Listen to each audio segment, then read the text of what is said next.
महाराज जी, भक्ति व्यक्तिगत मुक्ति है, सामाजिक जिम्मेदारी भी है?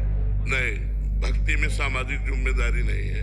भक्ति जब हम व्यक्तिगत करते हैं तो समाज का अपने आप कल्याण होता है। जैसे हम इत्र की शीशी फोड़ दे तो सुगंध अपने आप फैल जाएगी, सुगंध सबको मिल जाएगी। ऐसे ही जब हम काम विजयी होते हैं तो हमारा समाज से व्यभिचार का दोष हट गया।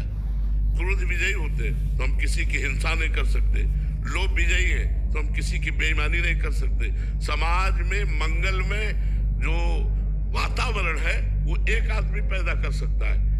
वो समाज को नहीं सुधार रहा, वो अपने को सुधार रहा है, लेकिन अपने सुधार से ही समाज का बहुत बड़ा मंगल हो रहा है। अगर समाज में एक आदमी दुष्ट हो तो समाज का अपने आप हानि होने लगती है। और अगर एक साधु हो एरिया में, एक साधु हो तो वो एरिया पवित्र हो जाती है, वो प्रांत पवित्र हो जाता है। तो इसलिए पहली जिम्मेवारी हमें भक्ति को समेटना।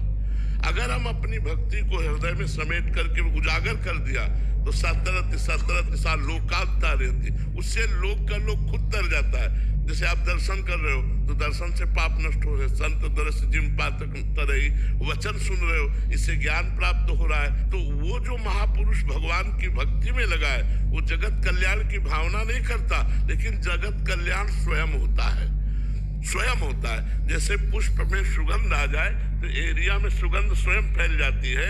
ऐसे अगर हम भगवत प्राप्त हो गए तो जगत कल्याण अपने आप होने लगता है।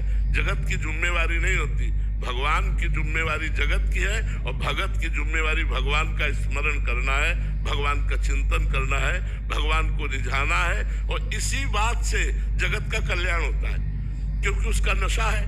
वो भगवान का यश गाएगा, भगवान का नाम कीर्तन करेगा, भगवान में तो कहीं भिक्षा पाएगा, जिसका अन्न पाएगा उसका मंगल कर देगा।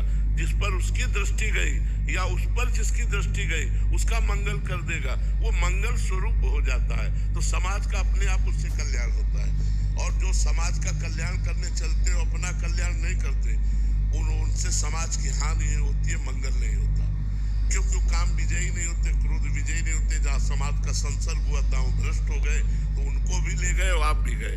आप गए और घाले जो कहो सत मार्ग प्रतिपाले। इसलिए बहुत सावधान रहना चाहिए। पहले अपना कल्याण करो, पहले खुद भगवत प्राप्त हो, पहले खुद काम क्रोध विजयी हो, तब जगत का कल्याण अपने आप होने लगेगा।